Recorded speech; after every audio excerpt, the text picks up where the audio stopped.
Yo, what is up, you guys? Welcome back to Small Talk Sports, episode 19. And look at what the cat dragged in.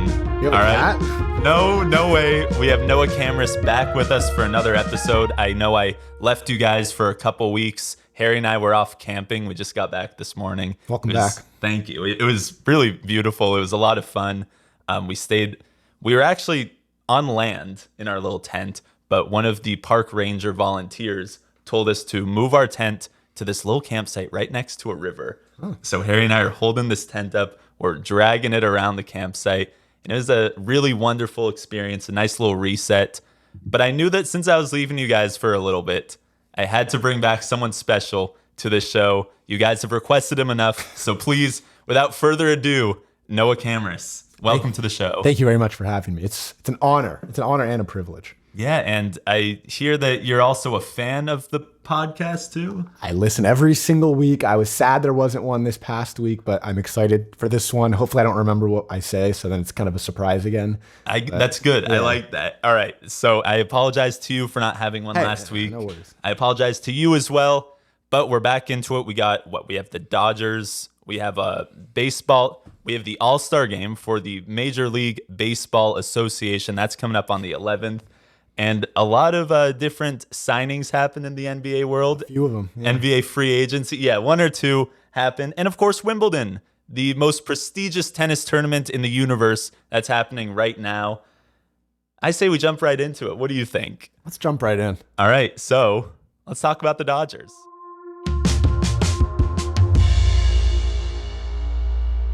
So, Noah, we are a few days away from the MLB All-Star break, and I know a lot of us are concerned about the Dodgers. I know I am. Maybe in your own words, what's a nice little summary for how the Dodgers are doing this year? Yeah, I mean, the key word for the Dodgers right now is injuries. I mean, they have just their entire opening day starting rotation has spent time on the IL. 3 other starting pitchers have seen the IL. Dustin May is now out for the year with that season-ending elbow surgery, so he's not coming back. Ryan Pepiot has no timeline for a return. Walker Buehler hopes to be back by September 1, but that seems, in my opinion, a little too soon.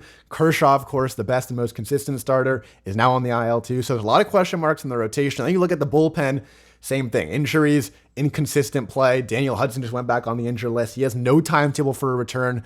Evan Phillips was kind of the only sure thing. Alex Vesia has struggled. D'Ancy Almonte has struggled. So it's just a lot of inconsistency on the pitching side. The offense has been good. For the most part, a top offense in the league, continuing to score runs. But at times they go cold. And the pitching has been better as of late, but the injuries are killer. I mean, they are killer for the Dodgers this year.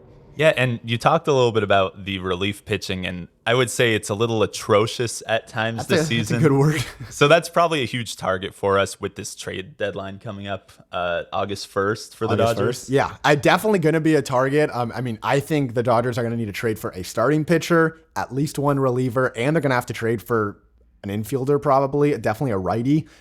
Which Dave Roberts talked about. But yeah, bullpen is definitely a need. Although bullpen players are hard to trade for because the value is so off. Like, it's hard to trade for a top closer, and like you're going to feel like you're giving up too much. Last year, the Dodgers made the move for Chris Martin, who was struggling. They still have to give up Zach McKinstry, who's now playing really well, and he ended up being huge. So I expect the Dodgers to kind of find another guy who we haven't really talked about a lot, who ends up hopefully turning his season around and helping, but they definitely have to upgrade that bullpen because with Daniel Hudson now out, it's just, there's a lot more questions and answers, and they are using a lot of, Ryan Brazier is now one of their best relievers. Do you even know who that is, Harry? I mean, probably not, Ryan Brazier. So it's going to be one of those years, a lot of young guys coming up, but at some point you got to get some experienced guys to spend. Without Daniel Hudson, that's a huge loss.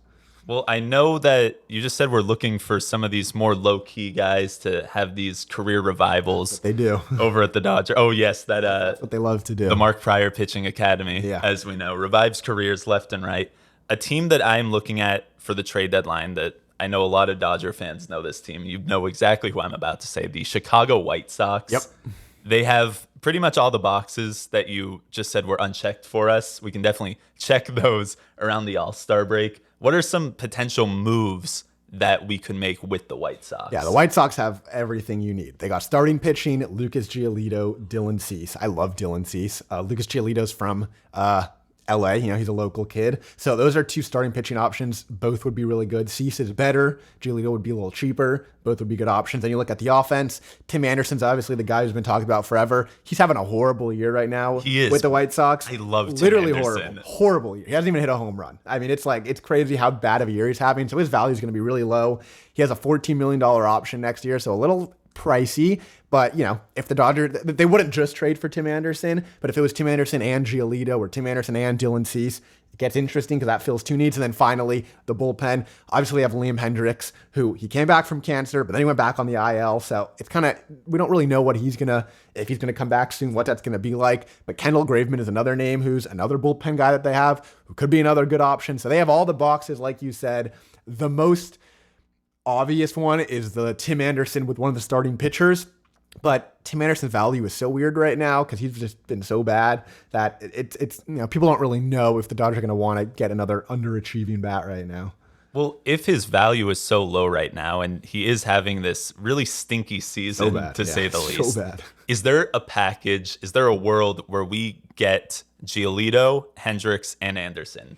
It could be. I mean, the only question is Hendricks he went on the IL. I don't know if it was elbow inflammation or shoulder inflammation. It was one of the two. But what either is, it's kind of just not a great sign because a pitcher who just comes back after however long he was out, fighting cancer and winning the battle. I mean, incredible. Really, wow, James. Yeah, that was good. A really incredible story. But then he comes back and immediately gets inflammation. It's just not a great sign in terms of, obviously there's something going on. Just arm wasn't fully ready to come back. So it's a little bit of a concern. I don't know what impact he's going to be able to make down the stretch. So that's a little bit of a risky trade to get him. But for sure, a package with Anderson and one of those starters is going to be on the table, especially with how low Anderson's value is. And the White Sox are bad. Yeah. They have no reason to hold on to him. So I just think, but White Sox are probably going to want a little more than what the Dodgers want to offer. That's why you package, another pitcher in there. And I do think that'd be a great move. Right. And maybe you can confirm this for me and some of the people listening and watching. Hendricks' nickname, Slida?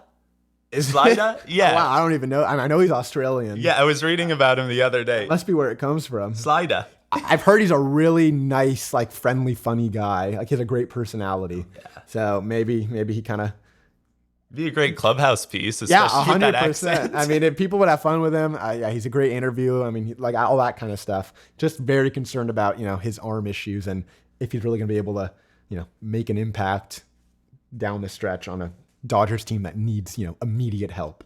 Right. Yeah. This would be good if maybe we had a bigger window for what we're looking for. I mean, if the Diamondbacks weren't as good as they are right now, if it was like last year where they were cruising and they were like, oh, let's just get another piece for later. That's what when they traded for Danny Duffy, and everyone's like, oh, that's going to be crazy. He never pitched. Yeah. So it's just one of those things where the Dodgers need to get someone who's they know is going to contribute. But trading for bullpen arms is really hard. It's not an easy thing. I mean, it's hard. And before we go too far off the subject, can we talk about the Diamondbacks for a little? They're crazy. Why are they doing so well this year? Great coaching from Torey Lovullo, and then great base running, just aggressive playing, putting the ball in play. Corbin Carroll's having an MVP type season. And yeah, I mean, they run a lot. They put the ball in play, and they have a lot of energy. They're really fun to watch. And, people are like, oh, is this going to hold up? I think they're going to be good down the stretch. I don't think they're going to win the division. I think the Dodgers are still going to win the division, but I don't think it's going to be like a second half collapse by the Diamondbacks. I mean, they play winning baseball. I mean, that's what they do, and they are really fun to watch. Really fun to watch. Yeah. No, I've watched a couple of their games recently. Yeah, I mean, they destroyed the Dodgers earlier in the year. I mean, they just totally outplayed them. Yeah, well, I wish nothing but the worst for the Diamondbacks moving forward. But what is a non-Chicago White Sox team that the Dodgers might make some deals with? So the biggest issue right now is there's just not a lot of sellers in this market because of the expanded playoffs. Everyone kind of is still in the mix aside from the Royals and the Athletics. And neither of them have great pieces. The Royals already traded Aroldis Chapman, who was their best piece. They still have Scott Barlow as a reliever, but I don't see the Dodgers going after him. The team I'm circling the most, actually, which I'm going to write an article about, is the St. Louis Cardinals. Now, Dave Roberts said that it would, quote, make sense for the Dodgers to add a righty bat with Chris Taylor injured, and they kind of need a righty power-hitting platoon guy because they have a lot of good lefties with Jason Hayward, David Peralta, James Outman. They don't have a lot of righties. So I'm looking at the St. Louis Cardinals. It's not going to be Paul Goldschmidt. It's not going to be Nolan Arenado, although Arenado would be so beautiful on this team. But it's not going to be him. But they got a lot of options. They got Tyler O'Neill, he's a power hitting right-handed left fielder who would fit in perfectly in a platoon. They have Tommy Edman, who would also fit in perfectly. They have Dylan Carlson, who's a switch hitting outfielder who would fit in nicely. Paul DeYoung, who's a shortstop, also a power hitting guy who's having a really good year early, kind of fell off as of late, but he's a full shortstop, obviously the Dodgers need. So any of those guys could really be an interesting package. And then on the pitching side, they have Jack Flaherty, Harvard Westlake kid, played at Encino Little League, having a really down year. Been a little better as of late, but hard-throwing righty, kind of like a Walker Buehler type. And to me, he's someone who kind of just feels like he's going to end up with the Dodgers at some point. So you package Flaherty with one of those right-handed bats or switch-hitting bats, and to me, that's the best package that the Dodgers could get. Flaherty's having a bad year, value will be a little lower, and you go all in, you get that package, and Flaherty's at the top of your rotation, and you have maybe Tyler O'Neill power-hitting right-handed bat. That's kind of what I'm looking at. Yeah, I love these guys that the Dodgers are going after, and I love how they're almost all from the Los Angeles area. I mean, the last one's Max Fried. He's the last guy, Harvard West, like Encino Little League, although he's currently injured and the Braves are too good to trade him right now. Yeah. But he's someone I also think I want the Dodgers to get him at some point. Get all three of them, Giolito, Fried, Flaherty. Bring them all home. We gotta stop training for players from Harvard West. Like, who are these coaches? I mean, literally developing these kids. It's crazy. I mean, they all played together. They were on a team at Encino Little League and Harvard Westlake, and all three of them went to the major league. I mean, it's actually crazy. Imagine you're in 10th grade. You've just had the worst day in Algebra 2. Horrible test. Horrible test.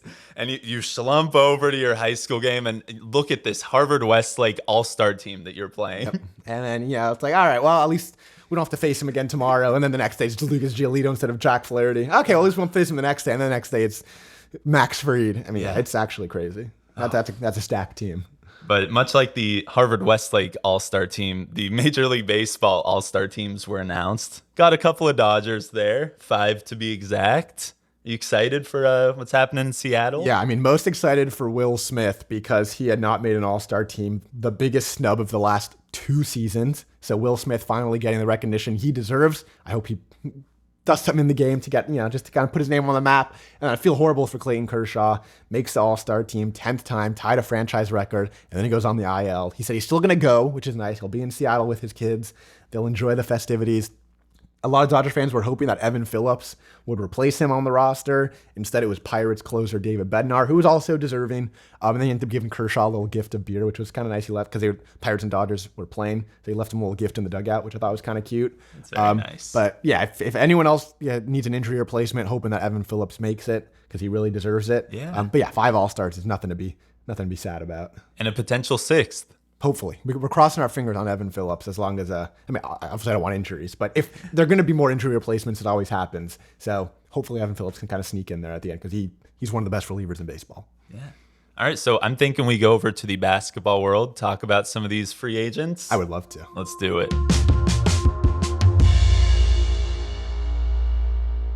So the other day in the NBA world, free agency started. A lot of money was going around. A lot of guys got some bags, a lot of Birkins. Some players found new homes. Players stayed in their existing homes. And I thought it'd be a little cool if we did like a contract swap game, okay? Because I see a lot of these numbers, and this happens every year. You're usually the first person I text, Noah, why is X getting this much money? Yep. Or why is X only getting this much money? So I want to start off with a couple of names. 2 contracts who, again, I think should have been swapped. Now, one of the contracts that really surprised me was Kyrie Irving. I didn't think he was going to stay with the Mavs, let alone for 3 years. Yeah. And another one that I'm going to swap it with was Bruce Brown and his 2-year, $45 million contract over with the Indiana Pacers. I think that's just an egregious number. Absurd. It's way too much money for Bruce Brown. I think he's a great player. All the credit in the world to him, NBA champion. But 2 years, $45 million. Yeah, I mean, they're treating him like he's a star. I mean, this guy was a role player on a great role player on a championship team, but a role player. The Lakers were talking about giving him the MLE, which would have been $12.4 million a year, and that was like, okay, that's respectable. A little much. He got double that. So yeah, but then again, if someone gives me $45 million to live in Indiana, in a heartbeat, count me in. I'll go with you. Yeah, we can live on a farm or something. Yeah, that's what they have there, I think. Oh, if only. So, what are some names and contracts that you think if you also want to do this swapping game I that like you the can game. think of? I love the idea. My swap, I'm going to swap 2 deals. Dylan Brooks got 4 years, $80 million to go to the Houston Rockets. They're paying him like he's a superstar when, again, a role player on a non-championship team. Scrub. Let's say that. I mean, he has his moments. He had years where he shot really well from the field, but he struggled last year, flamed out. So his 480 should be swapped with none other than Mr. Austin Reeves, who got 454. Now, I think Austin Reeves, we all thought he was going to get, or he got 456. We all thought he was going to get that 4-year, $80 million deal that the Lakers were going to have to match. Instead, they get him on a steal at 456. So if I had to swap 2 deals, I think Dylan Brooks deserved the 456 and Austin Reeves should have gotten the 480, although the Lakers were in a very nice position that no one else offered him a bigger deal. So they got him at that 456, which is going to be a steal of a contract. I think if the Spurs were probably the only team on my radar that was a threat to Austin Reeves and stealing him away. The Rockets could have also, but then they gave up too much money to Fred VanVleet and Dylan Brooks. So that took them off the radar, which was great for the Lakers. And yeah, great for us, but the Rockets really made their choice. They go in the complete opposite direction with Dylan Brooks. I don't agree with it, but luckily I'm not a Rockets Also, they fan. have so many guards already. Like, they have Jalen Green. They have Kevin Porter Jr. Now you have Fred VanVleet. Like, all they do is have, like, scoring guards. I mean, yeah, Dylan Brooks plays defense, but, like, I don't know, that's a weird team. They're just like, it's kind of like, let's just get anyone we can and just, like, put together, like, a 2K roster. It's going to be fun. It's like... I'm talking a lot about Arizona teams today, but it reminds me of that Phoenix Suns team that had, what was it, like 7 point guards on the roster a couple years ago. Yeah. Like the Eric Bledsoe era. I don't want to be here. I don't want to be here. I love that. I love that tweet. Yeah. I use it all the time. So, yes, luckily I'm not a Rockets fan. Luckily I'm not a Suns fan. However, we are both Laker fans. All right? Pop the metaphorical champagne. Lakers won free agency. I think we brought back all the guys we needed to. Unfortunately, couldn't keep D. Schroed. He's going over to the Raptors. A huge deal. I just want to add. I got overpaid too. A lot of money. He got way overpaid. But again, if we want to go back in time, when he, as you tweeted, played himself out of $80 million in the playoffs. Into a minimum contract. That was a tough time for D-Schroed. But hey, he finally got some of his bag back. So I'm happy for D-Schroed. He got some of it. We kept all of that is right. It's a celebration. We kept all the right guys. Yeah. Rui, I love at a very modest price. Yep. I would have given him any amount of money in the world. D'Lo's back. Very modest price in years. I mean, 237. I was expecting like 480. I didn't think we were gonna do it. I mean, 237 is crazy cheap, and it's a player option or it's a team option the second year. There's something in the second year where like it might just be a 1-year deal. They can trade him at the December 15th deadline, or like after December 15th they can trade him. I think they're gonna trade him. I mean, it's a great tradable contract. That's a steal. Yeah, that's something I look for before I do text you my disdain and how upset I am about these contracts. I just think, well, wait a second. It's very tradable, especially in the market. Yeah, These are some nice numbers to play around with. I mean, less than $20 million a year. I mean, that's like the pocket, like an $18 million a year. That's what you're trading at the deadline, like to get other pieces. You can't. I mean, Torian Prince's 4.5 is not a tradable contract. You know, 18 million is a tradable contract. It's a really good contract to match salaries if you're going for a good player. So D'Angelo Russell, that's a great contract. Maybe he'll play well. He played well in last year's regular season, but either way, just great deal. Yeah, and Torian Prince, another great name that the Lakers added. Who are some other guys we got? Jackson Hayes, nice little rim protector. Vet minimum. The one I love is Cam Reddish on a vet minimum. I mean, this guy's 23 years old still. How do we get him on a vet minimum? For free, literally for free. I mean, the Lakers would have taken anyone on a vet minimum, and they got Jackson Hayes and Cam Reddish, two young, athletic. You know, Cam Reddish is hopefully going to get better as a shooter. He'll work with Phil Handy. I mean, a lot to be excited about with that signing. It looks like we're not immediately doing it. This is still LeBron's team. It's LeBron's town here in Los Angeles. But it really looks like we're just kind of peeking over the horizon as to what post-LeBron life might be like. Yeah, I mean, AD is supposed to be his team. You want to get younger around him. That's exactly what they did. This is it. Torian Prince isn't even 30. I thought he was like 45. This guy's not even 30. Cam Reddish is 23. I think Jackson Hayes is 22 or something. Max Christie's having a great summer league. He's 20. I mean, there's all these pieces. And then, of course, Rui's on a 3-year deal. Austin Reeves is on a 4-year deal. D'Lo's on that 2-year deal. We'll see what happens. But they have all these pieces now that's like, we got a squad now. You know that LeBron meme? It's like, we got a squad now when they traded for like Jordan Clarkson at that random deadline. The Lakers got a squad now. We got a squad now. LeBron even reposted one of those like nine weird, box pictures. really weird, like like someone like made on like one of those like random apps. Yeah, like pic collage on the App Store. I love how LeBron utilizes social media. He's just he's an old guy. Yeah, he's an old guy trying to fit it in this youth culture. Yeah, aren't we all? But I'm really happy for the Lakers. You touched on Summer League.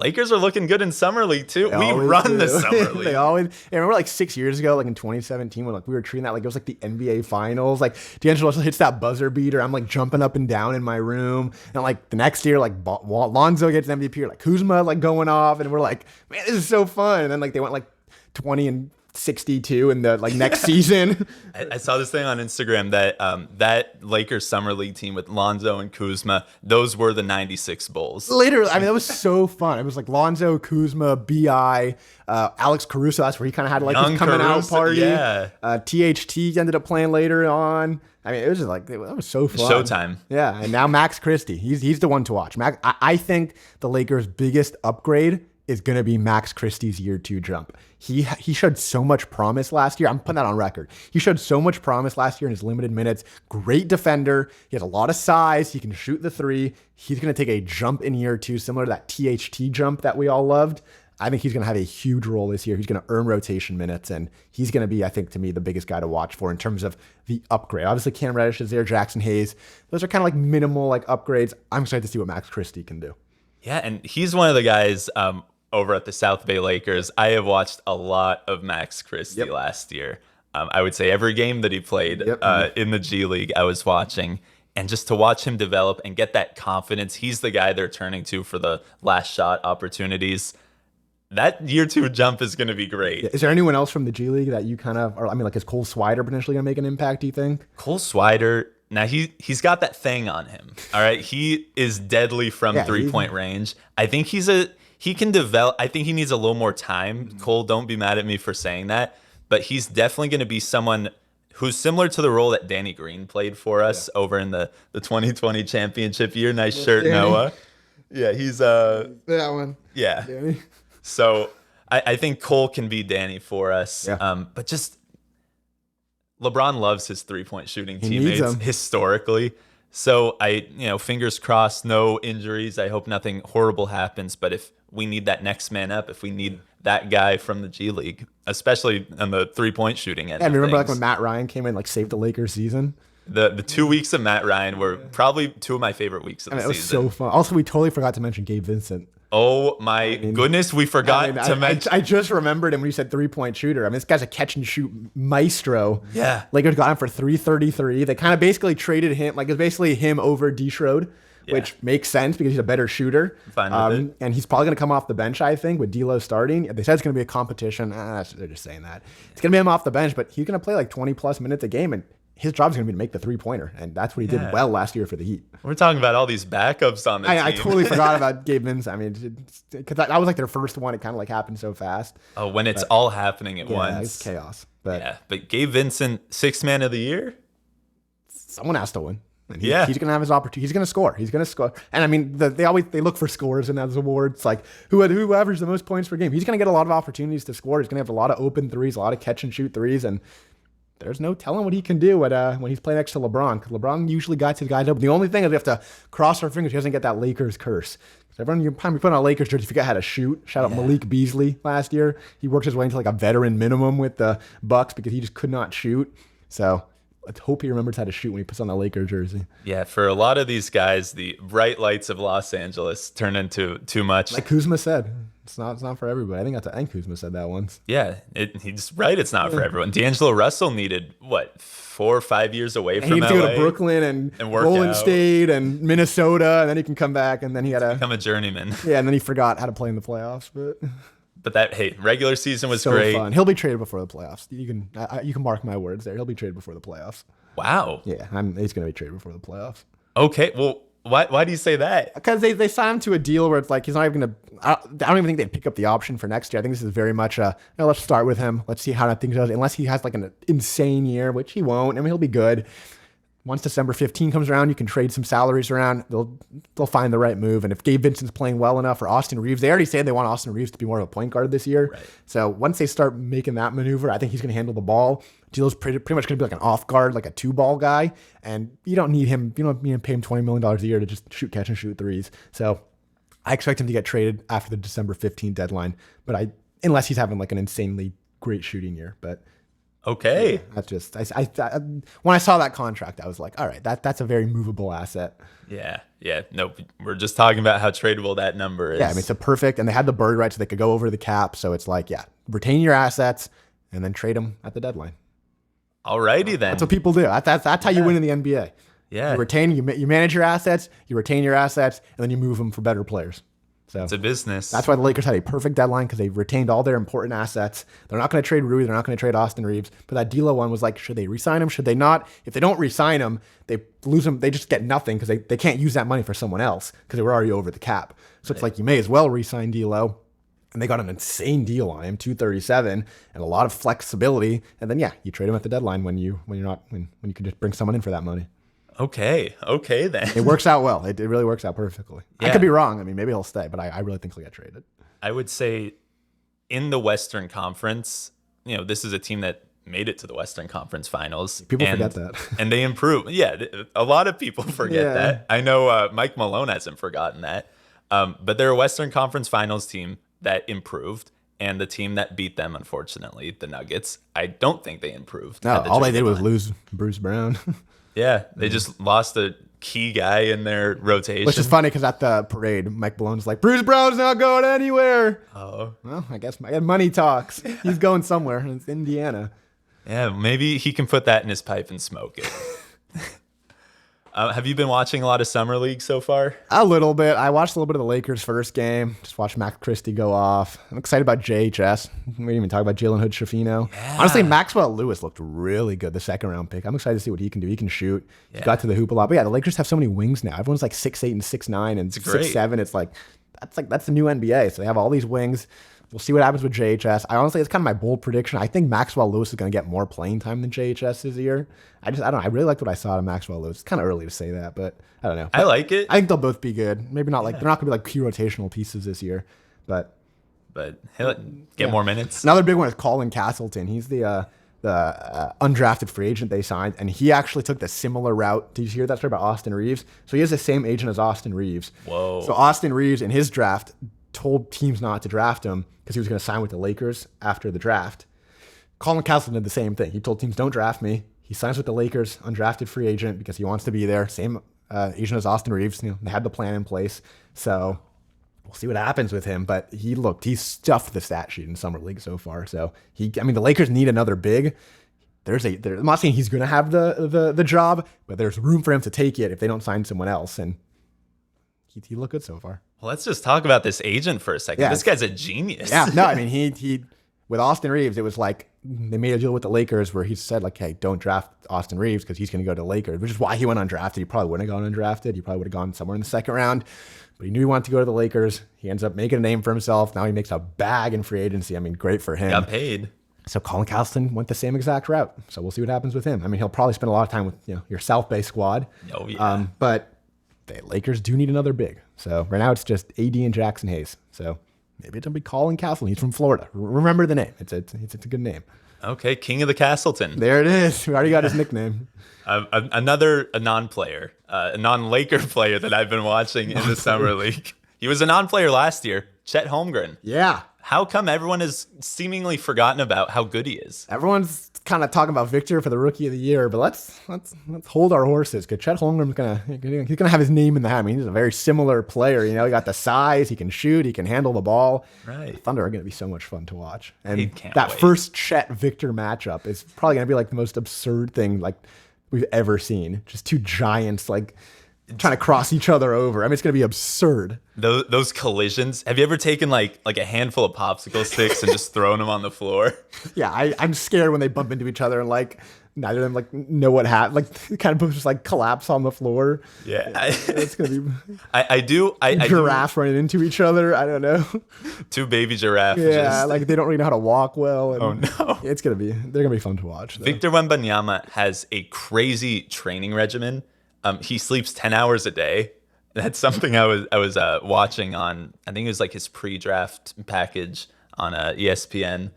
I don't know if Chet has the same. He always looks tired, but that might just be, he's up there, he's always looking down at people. But I know it's too early to just give away this Rookie of the Year award. Everyone's been saying Victor Wembanyama for the past, it seems like 3 years. Much, yeah. Every other ESPN post on social media, no tea, no shade. Who's someone else that isn't Victor who I guess has a chance to win this? Oh, I mean, aside from Chet, I love Scoot Henderson. I mean, especially when Damian Lillard gets traded. I mean, that's going to be Scoot's backcourt.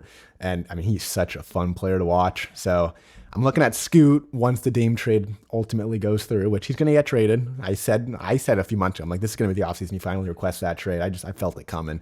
So when he gets traded, Scoot Henderson's to watch, but it's not going to be Scoot. It's going to be Victor or Chet. I mean, it's going to be, unless they get hurt. I mean, knock on wood. We want a healthy I hope year. they stay healthy the whole year. I'd love to see what Victor does. I'm really happy that the Spurs got so lucky to get him. Great organization around him. It's a really nice system. Your boy Manu. Oh, Manu Ginobili, man. Shout out to him. Shout out to you. Now, you mentioned a lot of Dame talk, a lot of Damian Lillard talk. Now, we got an alert today on our cell phones. Mine came a little later. Again, camping trip, unplugged, no service for 24 hours. Really great. Really recommend it. The Boston Celtics, they're cooking up something over there. What's going? Do you think they're somewhere? We talked a little about this pre-show. I'll let you guys know that much. But do we think the Celtics could be a threat for Mr. Damian Lillard? I don't think so, only because he's made it so clear that he wants to play in Miami. I mean, obviously the Blazers don't have to trade him to Miami, but when you think of Dame and all the loyalty, I mean, the last 11 years just sticking it out, the grind, all that stuff, that it would almost just be like the worst possible thing to not trade him to his preferred destination. I don't blame the Blazers for not wanting Tyler Hero because the Heat aren't offering Bam Adebayo, so I don't blame that at all. But that's why it's going to be a 3-team or a 4-team trade. Now, the Celtics could get involved in the trade. They could be the team that takes on Tyler Hero if the money works out. I mean, something like that. But I don't see any world where Dame does not become a Miami Heat because he wants to be on the Heat. He wants to play with Jimmy. He wants to be a part of that culture. So it would just be, if the Blazers don't trade Dame to the Heat, his preferred destination, after all the loyalty he's given them, I don't think a star player will ever sign with Portland again. Whoa. Because for everything that Dame's done for that team, that city, like everything like that, to not give him what he wants, why would a star player then want to go to Portland ever? I mean, clearly they don't respect their most loyal player. So I think they're going to have to trade him to Miami. It's going to be probably a 4-team trade. I think it's going to be crazy. Tyler Hero will go somewhere else. And the Trailblazers they don't need another guard. I mean, they have Scoot Henderson, Anthony Simons, Shadon Sharp. They need bigs. So you do a multi-team trade that gets them a nice young big man, and then you got a nice little core there. But yeah, I see Dame going to the Heat. Celtics could get involved, though. Okay, that is an interesting take that, no one's going to want to go to Portland if... I mean, you can't disrespect the guy who's literally been the biggest joke is that Dame Lillard is literally the most loyal NBA star ever. I mean, he just has consistently run it back with Portland, and they've consistently fallen short. It's like, you have to give this man what he wants at this point. Yeah, especially in this player empowerment era where anyone can go anywhere whenever they want. Yeah, he really has stuck it out up there. It's not that serious. Like, just leave Portland. It makes sense. And he could have, and he had opportunities, but he stayed and he stuck it out. Much like how everyone stuck it out for this episode. And wow, this was one of our best, man. Yeah, fun. Noah, it was so good to have you back here. Thank you so much for watching Small Talk Sports episode 19. And I know you're going to want to hear more from Noah. Noah, where can we find you once again? How can we get more of your content? On Twitter, at Noah Camras. And I've recently made a Threads account. Don't know if that's going to be a thing that takes off, but also at Noah Camras. But yeah, I'm still kind of squatting on Twitter for now, but the Threads account is there just in case, but hopefully I can just come back here and you don't have to go to my Threads. Okay, yeah. So just to avoid going to Threads, I guess we'll have to have you back. It'd be a pleasure. Noah, it is so great seeing everything you do with the Dodgers, with the Lakers, with all of LA sports, taking over LA sports Twitter, as we know. I'm so proud of you. Everyone here at Small Talk Sports is so proud of you on your journey, and it's honestly just super fun to watch the ascent, man. Thank you. I could say the same to you. I'm super proud to watch This Ascent. Again, my favorite podcast. It makes my commute to work significantly better. So Yeah, I'm and now you have an gonna episode. try to scratch what we talked about here so I can go back and listen to it as if it's a fresh episode. So try your best to completely forget everything. Already but did. You, the viewer and listener, please don't try and forget everything we talked about. Thank you so much. Noah, as always, I'm going to let you do our little outro. Small Talk Sports.